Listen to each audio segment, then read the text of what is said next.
La leçon 14 de la thérapie pastorale pour soigner, aider, accompagner les victimes de l'occultisme, des pratiques et des influences occultes. Cette leçon 14 va porter sur les diagnostics des maladies psychiques causées par l'occultisme. Alors, jusqu'ici, nous avons appliqué au phénomène occulte les critères de principe matériel et formel. Les principes matériels nous donnent de définir la nature de ce phénomène. Trois natures que nous avons distinguées ensemble. La perception sensorielle, qui comprend l'espiritisme, avec les apparitions des morts, la danse de verre, les tables tournantes, le parler en transe, l'écriture automatique. Puis la cryptesthésie, comprenant le rêve prémonitoire, la télépathie, la voyance, les seconds sens ou la cryptesthésie sensorielle.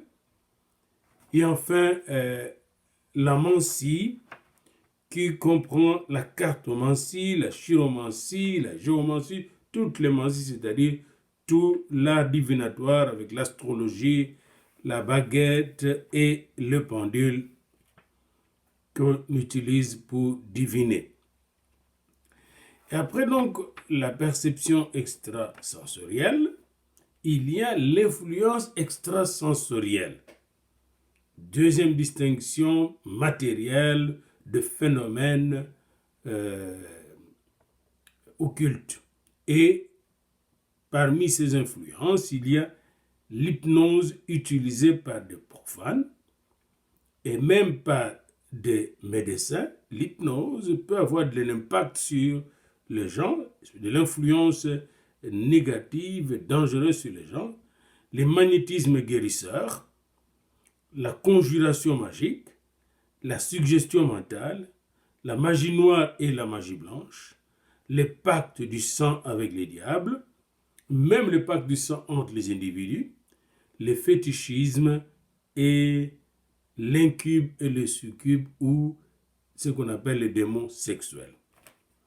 Après donc les perceptions extrasensorielles et l'influence extrasensorielle, vient les apparitions extrasensorielles. Et là, nous avons distingué matériellement la matérialisation, c'est-à-dire des esprits qu'on dit qui se matérialisent, qui prennent un corps, et les apparitions de revenants. Voilà donc ce que nous avons retenu. Et puis, sur le plan formel, nous avons essayé d'étudier les caractéristiques les plus fréquentes sur le plan formel, les caractéristiques les plus fréquentes des cas de l'occultisme. Les individus qui subissent les effets qu'exercent les influences occultes,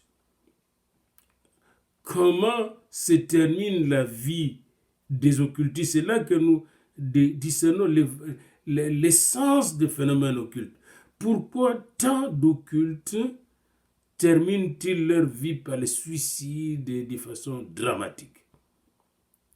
Pourquoi des jeunes gens qui vont consulter, ou des adultes qui vont consulter le devin, finissent par entendre le voix qui le pousse à se suicider, puis ils se suicident?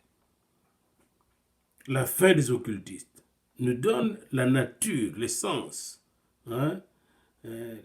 Pourquoi y a-t-il des fatalités et des maladies mentales qui deviennent presque génétiques dans des familles des occultistes? Et pourquoi dans ces familles se développent des facultés médiumniques très poussées? Voilà de telles choses nous permettent d'aller chercher la nature même de phénomènes occultes, après avoir, pour ainsi dire, défini ces phénomènes matériellement, comme perception extrasensorielle, influence extrasensorielle et apparition extrasensorielle. nous voyons l'impact de ces perceptions extrasensorielles, de ces influences extrasensorielles et de ces apparitions extrasensorielles dans la vie, dans l'existence de gens qui les pratiquent et de gens qui sont influencés par ces pratiques. Dans la leçon 14, donc, nous voulons regarder les diagnostics des maladies psychiques. Rappelons-nous que le but de ce cours et du livre des manuels principal de ce cours, le but de cette étude est d'établir et de développer une thérapeutique adéquate, une thérapeutique pastorale adéquate des désordres psychiques, mentaux, spirituels provoqués par l'occultisme. Ça, c'est le but. L'objectif est de développer une thérapeutique pastorale adéquate, appropriée, efficace pour traiter des désordres psychiques, spirituels et même physiologiques causés, provoqués par l'occultisme. Alors, ici, je reviens sur deux questions avant d'avancer. Première question, du point de vue du principe matériel, quelles sont les catégories de phénomènes occultes que nous avons distingués? Citez-les, les trois catégories principales, et donnez pour chaque trois catégories, trois sous-catégories de cette catégorie principale. Ça, c'est la première question. La deuxième question, quel est le but que nous visons dans cette recherche, dans ce cours, dans cette pratique de la thérapie pastorale concernant le traitement des phénomènes occultes, des victimes de phénomènes occultes. Alors, ici, pour avancer dans notre étude de diagnostic de maladies causées par l'occultisme, nous sommes obligés, une fois de plus, de nous attarder au concept de l'atteinte occulte. Notez ça. Qu'est-ce que ce concept? Notez encore notre question à laquelle vous répondrez. Qu'est-ce que l'atteinte occulte? Puisque toutes les recherches préliminaires à ce sujet ont été achevées, nous revenons à ce thème pour mieux, n'est-ce pas, le maîtriser. Nous avons donc déjà dit au début qu'une pareille atteinte n'est pas seulement la résultante d'un facteur médical ou d'un facteur théologique, mais de plusieurs autres encore. Quelle est la contribution respective des différentes disciplines à l'explication du phénomène? Est-ce que nous avons besoin de la psychiatrie, de la psychologie, de la parapsychologie pour comprendre le phénomène occulte? Alors, Kurt Koch répond à cette question en examinant le phénomène de la dissociation de la conscience, le dédoublement de la personnalité. La médecine psychosomatique nous apprend que l'homme constitue un tout, une entité composée de corps, âme et esprit. Et le professeur Michael Lisch, directeur de l'Institut psychosomatique à Heidelberg en ce moment, dans les années 70, parle des réactions simultanées du corps et de l'âme. Donc, autrement dit, pour le docteur Michael Lisch, quand l'âme est atteinte, le corps est aussi réagi. Et quand le corps est atteint, l'âme aussi réagit. Alors, le docteur Ayer va utiliser le terme de complémentarité. Toutes ces explications témoignent de l'étroite dépendance réciproque entre le psychisme organique.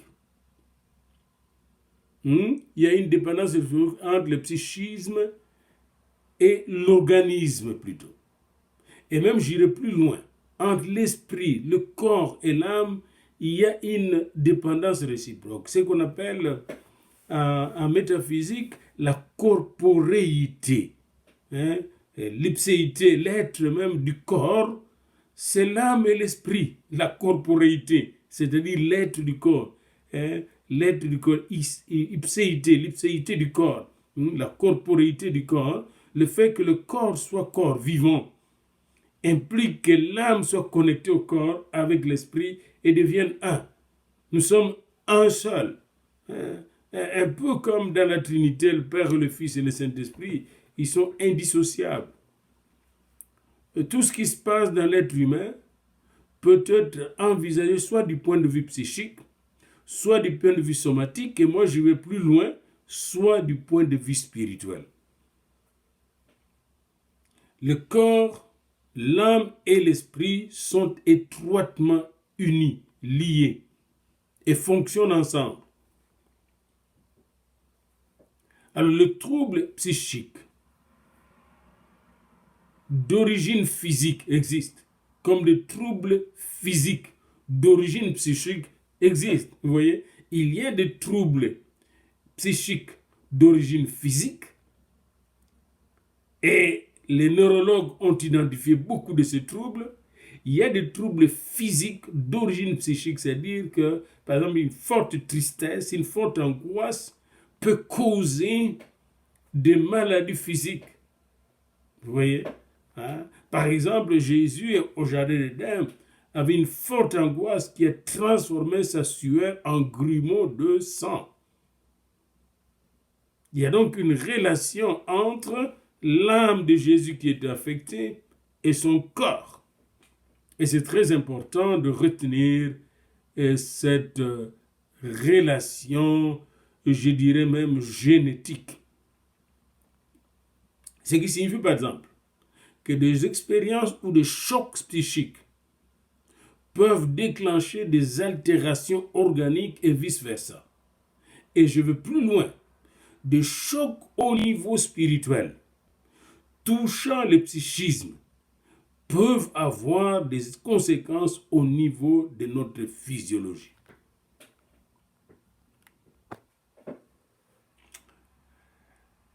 Kurt Koch cite à titre d'illustration les patients de deux spécialistes.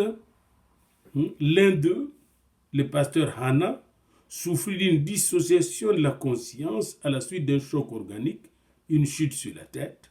L'autre patient, M. Meyer, subit la même atteinte à la suite d'un choc psychique.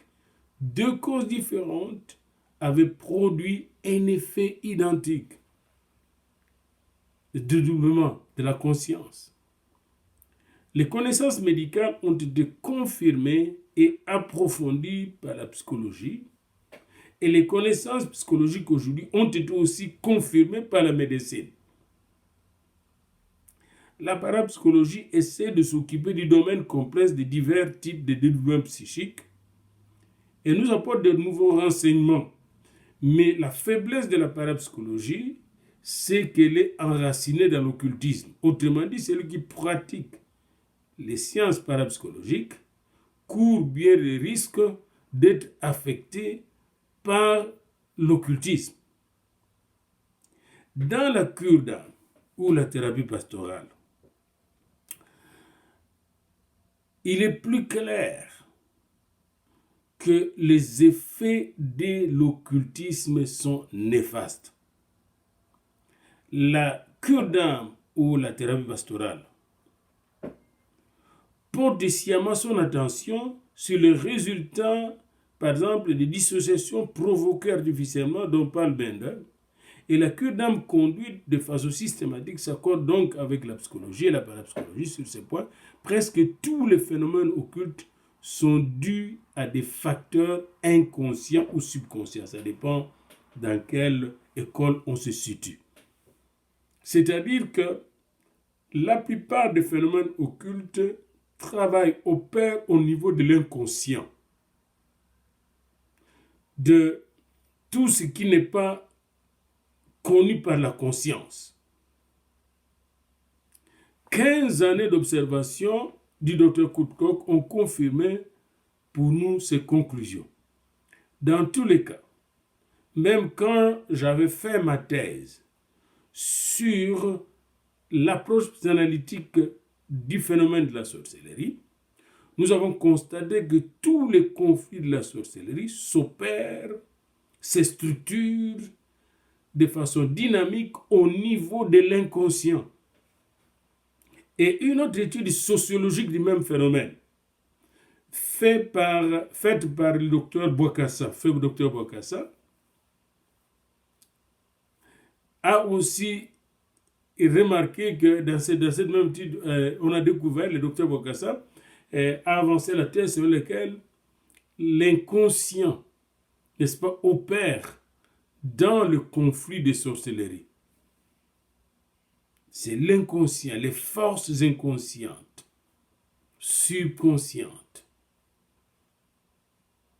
les forces obscures du moi opèrent au niveau de l'inconscient dans ce phénomène-là. Alors, à ce niveau de l'inconscient, eh bien, opèrent des esprits qui peuvent affecter l'individu. Ainsi, la cure d'âme se trouve sur le même plan que les sciences annexes qui étudient l'inconscient. Elle confirme pleinement les conclusions de la médecine psychosomatique, de la psychologie de profondeur et en quelque sorte aussi de la parapsychologie, tout en la dépassant. Parce que la parapsychologie est en deçà de la thérapie pastorale qui est, pour ainsi dire, au-delà. Au-delà parce que c'est l'Esprit de Dieu qui nous aide à voir ce qui se passe dans l'individu, la lumière de l'Esprit, à travers l'écoute pastorale. Et selon une telle conception, l'atteinte occulte n'est qu'un engramme. Un engramme dû à l'activation suggestive, un engramme dû à l'activation suggestive du subconscient ou de l'inconscient à l'état de veille.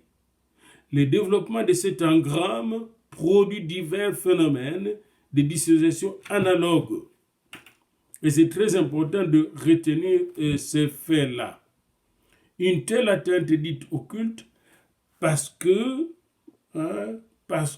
elle provient des pratiques magiques, ésotériques de l'occultisme. Les pratiques de l'occultisme qu'elle a son caractère particulier.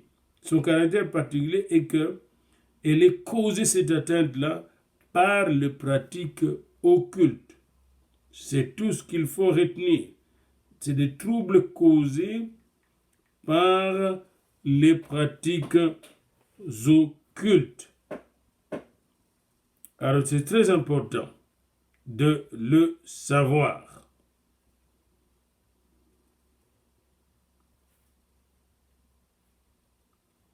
Alors l'engramme en psychologie, pour ceux qui ne connaissent pas ce vocabulaire, les engrammes sont théorisés pour structurer, comprendre les mémoires, les souvenirs qui sont enregistrés en nous de façon biophysique ou biochimique. Vous voyez? C'est-à-dire que chimiquement et physiquement en nous, nous enregistrons des souvenirs. C'est ce qui se passe exactement quand vous allez consulter un médium. Vous enregistrez en vous ce que j'appelle des engrammes, c'est-à-dire des souvenirs qui entrent dans votre mémoire, dans vos neurones, et c'est là que les esprits peuvent tripoter votre mental, justement. Parce que c'est enregistré. C'est des phénomènes qui s'enregistrent, qui constituent des engrammes. Et justement, ces engrammes peuvent produire divers phénomènes dans votre comportement, dans votre vie. Ces engrammes peuvent faire sauter certains neurones et vous devenez fou. Ces mémoires occultes peuvent vous rendre malade. Ces mémoires occultes peuvent vous rendre triste, anxieux, angoissé jusqu'à la mort. Ces mémoires occultes peuvent aussi vous pousser au suicide.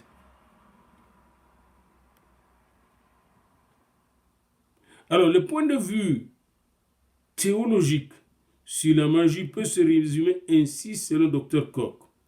L'homme qui délaisse son Dieu se perd lui-même. En abandonnant Dieu, il est lui-même livré au mal. Romains 1, 28. Vous abandonnez Dieu, vous annulez votre connexion avec Dieu, eh bien, vous ouvrez votre esprit à une connexion plus dangereuse. Et c'est ce qui s'est passé dans beaucoup de vies d'athées, comme Karl Marx, qui s'est vautré dans le satanisme après avoir exclu Dieu de sa vie. Il est évident que la Bible explique ça très bien. Lorsqu'un esprit sort de toi et que la maison reste vide, eh bien cet esprit va chercher cet autre esprit qui vient occuper la place laissée vide. Et c'est très important de réaliser nous-mêmes que Dieu est en nous, que Christ est en nous, que le Saint-Esprit est en nous. C'est très important. C'est pourquoi la Bible dit clairement Christ est en nous, l'espérance de la gloire. L'occultisme est dangereux parce que l'occultiste qui ne se soumet pas à Dieu, eh bien, se soumet au diable, au démon. L'occultiste qui veut se soumettre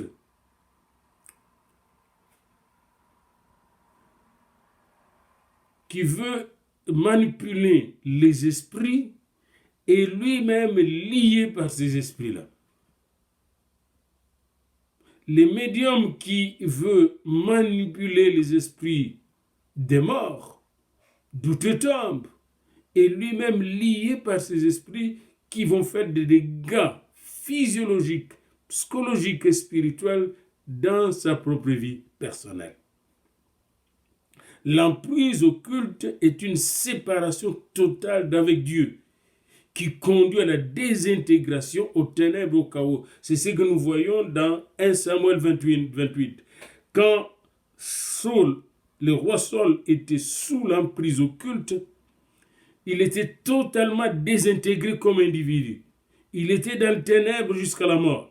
Il était chaotique pendant la guerre contre les Philistins. Il ne pouvait même pas faire une stratégie convenable pour la guerre. Il était dans la peur. Lui qui était un géant, allé au début de son règne, vous allez voir comment c'était le plus beau, le plus grand de tout Israël, admiré par Dieu lui-même. Mais regardez sa fin quand il est tombé dans l'occultisme, dans la nécromancie, lorsqu'il est allé consulter cette petite femme qui lui a fait venir Samuel, le prophète Samuel qui était déjà mort. Alors, vous voyez ici, l'emprise occulte est une séparation totale avec Dieu qui conduit à la désintégration, aux ténèbres et au chaos. Les liens de causalité entre la pratique de la magie et l'atteinte occulte ne se discernent pas par le voie de l'intelligence psychologique, psychiatrique ou parapsychologique. C'est seulement au moyen de la foi et de la foi en Jésus-Christ. Jésus-Christ est le seul prophète et le seul Dieu, le Fils de Dieu, qui a permis de dévoiler ces liens-là. Le lien de causalité entre la pratique de l'occultisme et l'atteinte occulte.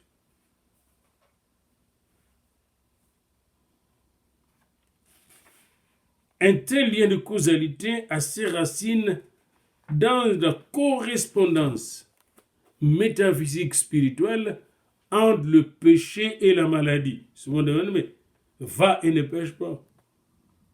Attention de ne plus pécher, sinon tu vas retomber. Il y a une correspondance dans la Bible entre le péché et la maladie.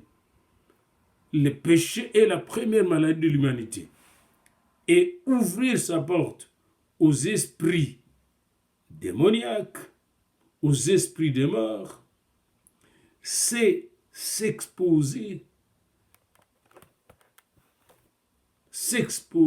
à des agents de troubles mentales, des troubles mentaux complexes. L'homme naturel ne peut saisir ces réalités de l'esprit à moins qu'il ne s'ouvre à l'Esprit de Dieu. Parce que l'homme naturel, n'oublie pas, a été aveuglé par le péché. Il est malade. Il est mentalement malade. Il ne comprend pas le péché. Naturellement, la loi qu'on impose, que ce soit la loi morale, éthique ou la loi mosaïque, garde encore l'homme dans le péché parce que cette loi vient lui dévoiler le péché, son incapacité de sortir du péché. C'est par grâce que nous sommes sauvés au moyen de la foi. La théologie de la grâce, sola gratia, est une théologie la plus efficace. C'est la théologie la plus efficace pour nous faire sortir de ce cercle vicieux du péché et de la loi, le péché, la loi. La loi qui est merveilleuse, comme dit Paul au chapitre 7, me conduit toujours au péché. Plus j'ai de loi, plus je pêche. Et dans tous les pays, les gens sont des tricheurs de la loi. Tout le pays au monde, il n'y a pas d'exception. Les gens trichent avec la loi.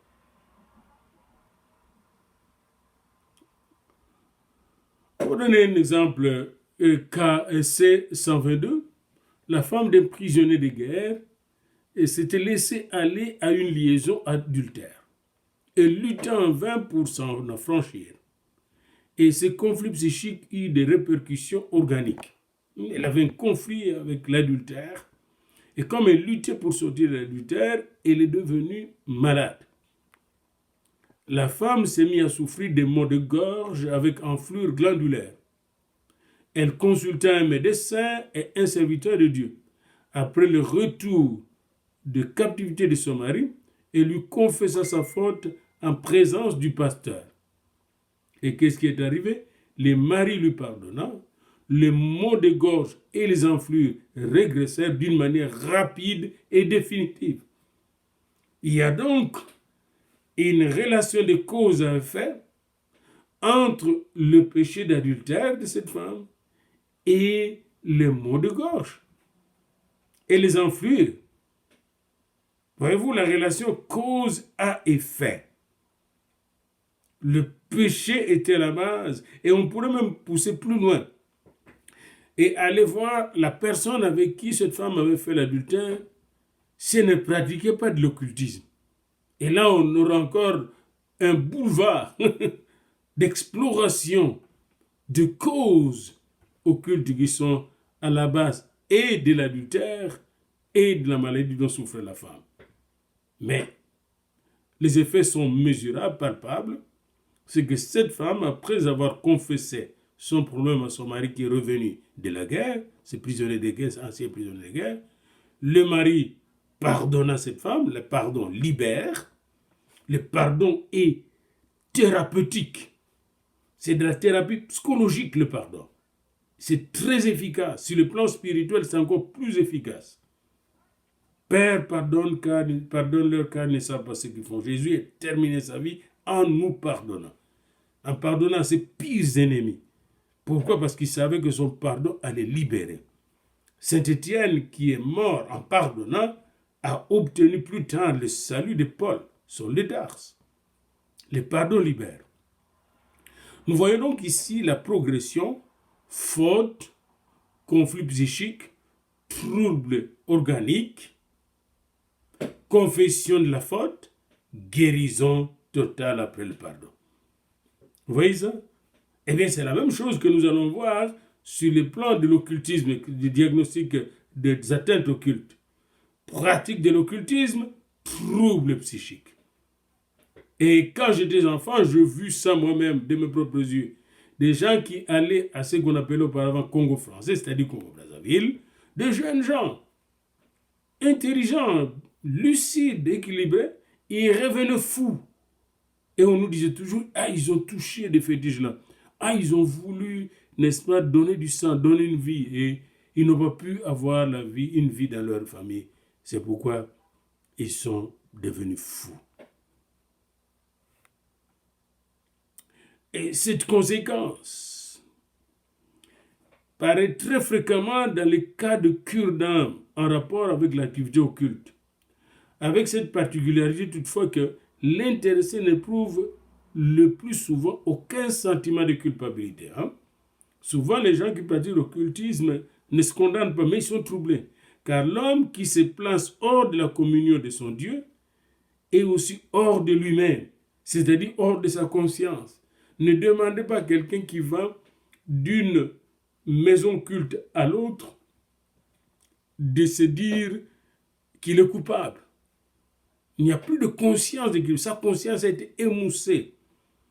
Sa conscience a été neutralisée par l'ennemi. Parce que dès que la personne revient en elle-même, comme le fils prodigue, qui est revenu en lui-même, dès que la personne revient en elle-même, elle prend conscience de sa faute, elle va se repentir et sortir de... Ça prend la grâce de Dieu pour sortir de cette prison.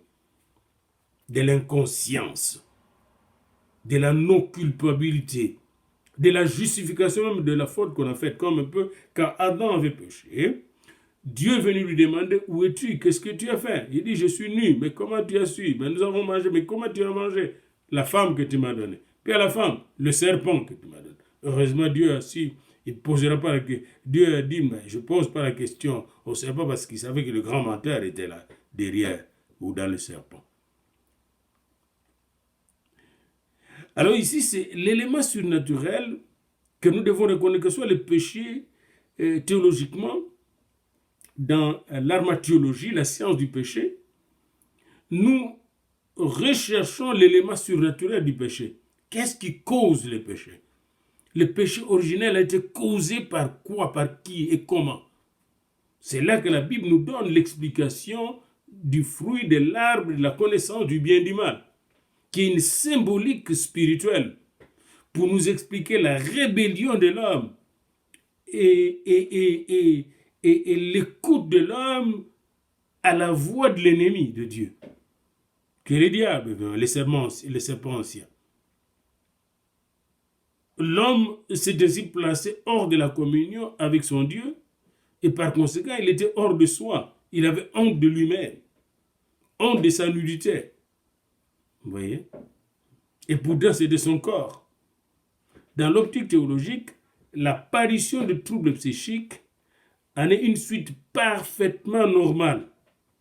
Lorsque la cité de Dieu est délibérément sacrifiée par l'homme qui est le gérant, l'intendant de cette cité de Dieu, de ce monde, eh bien la cité du diable l'emporte, s'installe. Comme Israël, vous lisez bien les livres de 1 roi et 2 rois. 1 chronique et 2 chroniques. Lisez et relisez 1000 fois ces livres, c'est très important. Et la grande question à laquelle vous répondrez est celle-ci, et c'est pour ce chapitre. Quand est-ce qu'exactement Israël s'est divisé en 2 royaumes? Royaume du nord avec les 10 tribus et royaume du sud avec Benjamin et Juda puis Lévi, les sacrificateurs. Et après cette division, qu'est-ce qui a accéléré la chute du royaume du nord et ensuite la chute du royaume du sud, Juda? Une autre question. Qu'est-ce qui entraîne la déchéance de Salomon? Déchéance qui entraîne la division du royaume d'Israël après sa mort, avec son fils Roboam. Qu'est-ce qui a entraîné la déchéance de la vie de Salomon, de l'existence de Salomon? Est-ce que Salomon était encore normal après avoir pris des femmes qui sont venues avec leur Dieu, le Dieu de leur pays, et après avoir construit des autels pour chacun de ces dieux, à qui Salomon rendait culte? Comment Salomon est-il devenu un occultiste? Comment il est passé du culte du vrai Dieu, Yahvé, qui lui est apparu au moins 2 fois, au culte des démons, des esprits? Comment la cité du diable s'est installée en Israël? Même jusqu'aujourd'hui, il y a des kabbalistiques qui contrôle le judaïsme. Et il y a tout un culte de nombres, numérologie, et le culte de noms, etc. Tout c'est mystique. Cette mystique de nombre n'a rien à voir avec la révélation de Yahvé. Et pour ainsi dire, une nation pareille, n'importe quelle nation du monde, qui tombe dans l'occultisme, dans les fausses religions, comme nous voyons avec l'islam, l'hindou, le quoi, la nation elle-même est devenue folle.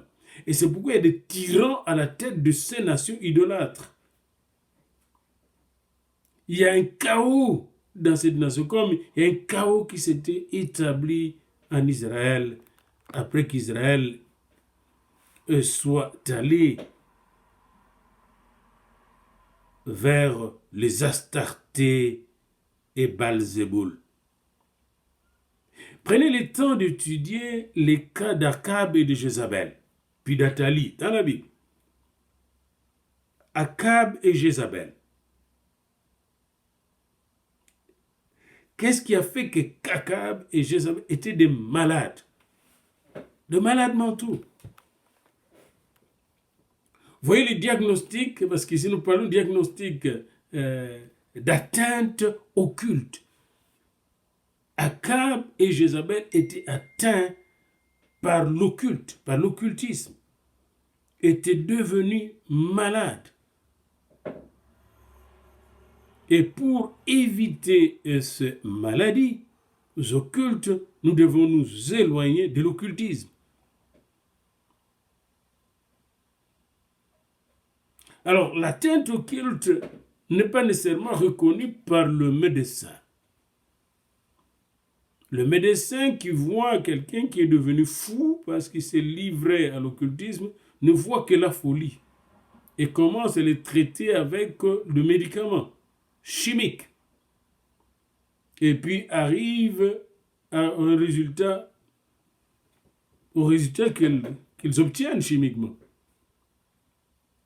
Mais le pasteur, formé au discernement des esprits et ayant le don de neutraliser, de chasser les démons, va directement détecter l'esprit qui est entré dans cette personne par les pratiques occultes, par les influences extrasensorielles, soit par les influences extrasensorielles, soit par les perceptions extrasensorielles, ou soit par des pratiques extrasensorielles comme la matérialisation et le recours aux revenants. Et lorsque le pasteur identifie les causes occultes de ces troubles mentaux, il est en mesure de neutraliser et de chasser ces esprits, de guérir la personne.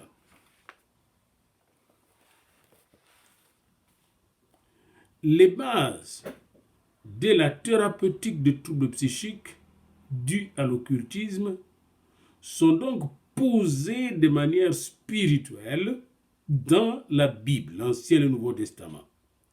Ces atteintes ont deux sources. L'une immanente consiste dans le développement d'engrammes produits par l'activation du subconscient. Donc, les engrammes, c'est-à-dire les mémoires occultes qui causent des troubles mentaux peuvent être identifiés et on peut délivrer la personne de ces mémoires. Et l'autre est transcendante, c'est-à-dire l'état de l'homme qui se trouve sous le jugement de Dieu par suite de ces pratiques. Donc, il y a l'homme qui recourt à l'occultisme et dont l'occultisme a un impact néfaste. En lui, ça c'est la cause immanente. Et en même temps, il tombe sous le jugement de Dieu. Ça c'est le développement, si vous voulez, et la source est transcendante. Dieu le juge comme, voyons, revenez toujours dans 1 Samuel 8. Saul n'entend pas la voix de Dieu, Saul n'a pas de résultat. Quand il prie, il cherche la voix de Dieu avant d'aller à la guerre, il n'a pas de réponse. Samuel est déjà mort. Il se décide d'aller chercher une nécromancienne. Et quand il se retrouve chez la nécromancienne, il entend la voix de Samuel qui lui parle.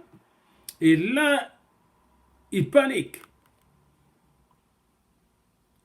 Les engrammes, c'est-à-dire les mémoires, toutes les mémoires, les souvenirs qu'il avait, tous les souvenirs qu'il avait de Samuel, malédiction que Samuel lui avait lancé, tout ça, plus les souvenirs des paroles de Samuel lors de son apparition chez la nécromancienne, sont venus troubler tous les systèmes mentaux de Saul. Il n'était plus lui-même.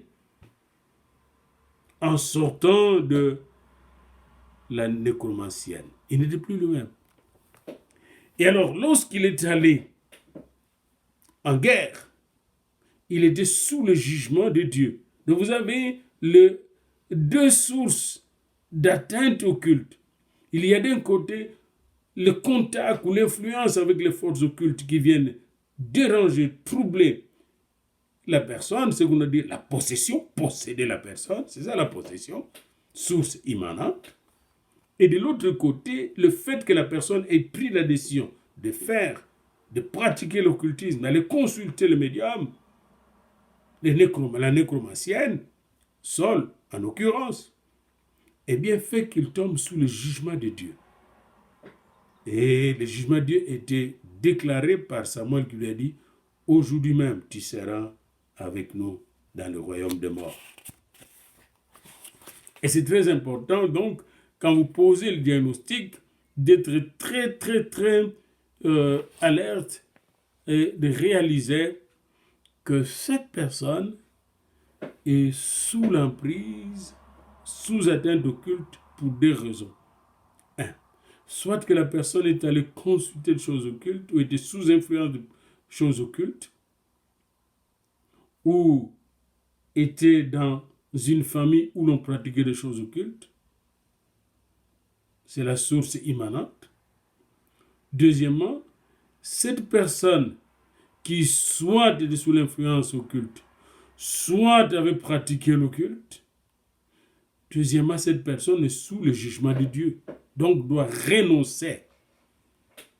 Et si la personne est totalement détruite mentalement, cette personne a besoin de la puissance de Dieu qui va passer par vous pour être totalement délivrée et ensuite elle pourra confesser. Et voilà donc le processus de diagnostic spirituel qui vous permet à la fois de voir la source immanente et la source d'atteinte transcendante ou transcendantale sur le plan de maladies causées par l'occultisme. Alors la dernière question, évidemment, dans cette leçon, est celle de savoir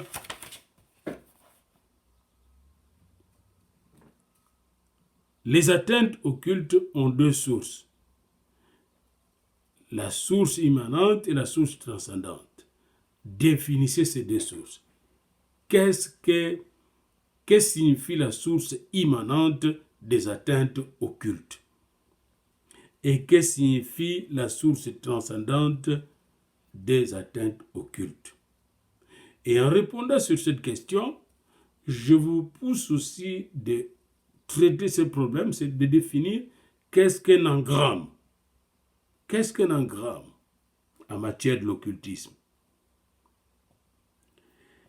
Quelle est la puissance qui est derrière les souffrances mentales et parfois physiques d'une personne, soit d'une personne qui pratique l'occultisme ou d'une personne qui est sous l'influence des attaques occultes? Alors n'oubliez pas que la transcendance, c'est-à-dire la connexion avec le transcendant, avec Dieu, ouvre la porte à la délivrance et ferme la porte aux esprits démoniaques. Donc, si la personne peut transcender les forces occultes et accéder à la communion, à la connexion, à la relation avec Dieu, en Jésus-Christ, par l'Esprit, est libéré. Et votre rôle, vous, c'est de libérer cette personne de toutes les chaînes dans lesquelles elle se trouve, en vue de la rendre, n'est-ce pas, de lui rendre plutôt sa santé mentale grâce à l'intervention de l'Esprit à travers l'onction que Dieu met à votre disposition. Et cette onction doit opérer au travers de vous par votre relation intime avec Dieu. Et l'assurance que vous avez, la foi que vous avez, que Dieu est plus puissant que les princes de ce monde de ténèbres et tous les démons.